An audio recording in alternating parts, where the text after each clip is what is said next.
everyone. Today I'm going to be doing a book review over Heart's Prisoner by Olivia Riley.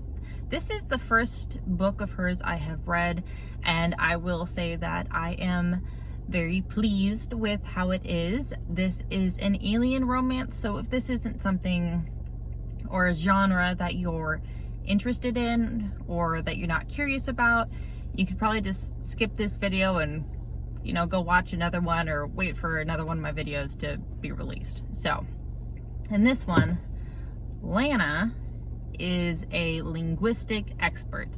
She's an alien linguistic expert. She's helped with the military be able to communicate with, I don't know if it's several aliens, but an alien species before. So a friend of hers comes to her and ask her to take this job on kind of like a top secret military base where she's supposed to help figure out how to communicate with this really dangerous alien. So far there's been 2 or 3 other scientists or doctors, linguistic experts, who have tried to talk to the alien to get him to understand, to communicate, to give them information, and so far none of them have worked, or they left. So he reaches out to her and is like, please come help. She does go.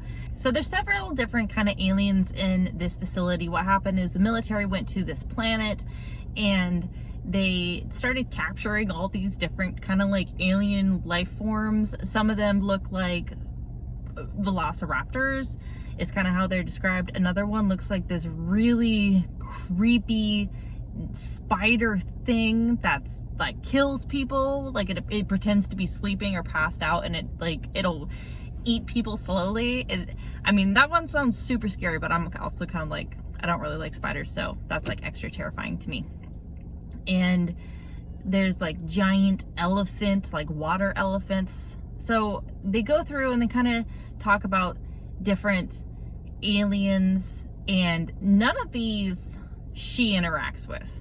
She has like the top secret deadly one that is in a cage. It's like a bulletproof cage with glass that I think they said is like over 4 inches thick. When it's being described to you, it's kind of a mix between a lizard, a baby dragon, and a devil, because it has like huge horns on its head. It has like a long tail. It's red and black. So once she goes in, it's very hard for her to communicate with it. She has like a tablet that helps, and it's supposed to help her be able to communicate. And it takes a little bit for it to translate between languages, but once she starts out, she's basically asking it like the same questions all the other doctors were asking it, and it doesn't really want to talk to her or communicate with her. And she comes to the realization like, yeah, he's not going to open up to me because I'm suspicious and I'm asking like the same things. I'm kind of treating him a particular way, and I need to treat him more, I don't want to say human, but a little kinder, because he's not an unintelligent being. And the more time she spends with him, you can tell that his species is probably far more advanced than ours is in that book. So that part I really enjoyed. Like I said, it's a romance. Some alien romance ones, it's like pheromones get flung all over the place and they just fall in love instantly.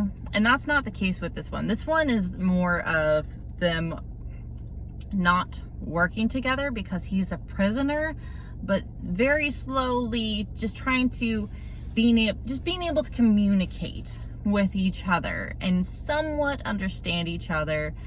And I do like the fact that there's not just her, right? Because, or them, I should say, because in the facility there's other doctors and scientists, there's lab techs, there's janitors, there's military forces. They bring in like the futuristic Navy SEALs. So she's not only interacting with him, she's interacting with like the security guards, and then how the security guards see her, how they start to treat her, because she isn't like everybody else. She doesn't have the same kind of mentality of, well, he's just an alien, and she doesn't treat him like crap. She treats him like an intelligent living being. So then she has to deal with how they start to interact with her. She also has to go and see a therapist or psychologist once a month to make sure she's mentally handling everything okay, that and she has to get like a physical examination every month, which is standard for that facility.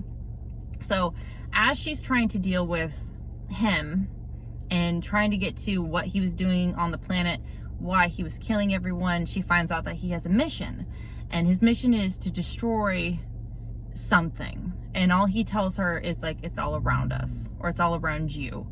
So I mean, she's trying to figure out like what encrypted meaning that is. So she's dealing with that. She's dealing with her friendships within the facility, the security guards, and like how they treat her. But then she also starts to notice that people are getting sick, like not at necessarily an alarming rate, but there are people that are sick and kind of just like disappear. And I will say that when the theoretical or proverbial shit hits the fan, it hits the fan hard. And I like the fact that this author did not go skimpy on all the death, because I'm not gonna sit here and be like, I like people dying, but it makes it more realistic that so many people died when stuff starts to happen, and how people die and what they go through really made sense, and it went together well. So I really enjoyed listening to it. There is alien sex. Like, this is not, like I said, it's an alien romance. Most alien romances have sex somewhere in the story. This one does as well. So if you're wondering, yeah, there's alien sex in here. So don't be too bashful once you get to that part.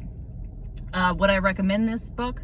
Absolutely. I thought it was a good book. I don't necessarily think there was any, I don't think there's necessarily any negatives. I guess the only negative part I found was towards the end. There was one part where the female lead was somewhat annoying, or her behavior or her response to a particular situation annoyed me, but I don't think that warrants not reading the story just because of that. You know what I mean? That's just like one moment in time where I was like, you being too much. Anyway, I appreciate you guys watching. I hope you have a fabulous day, and I'll see you guys later. Bye, everyone.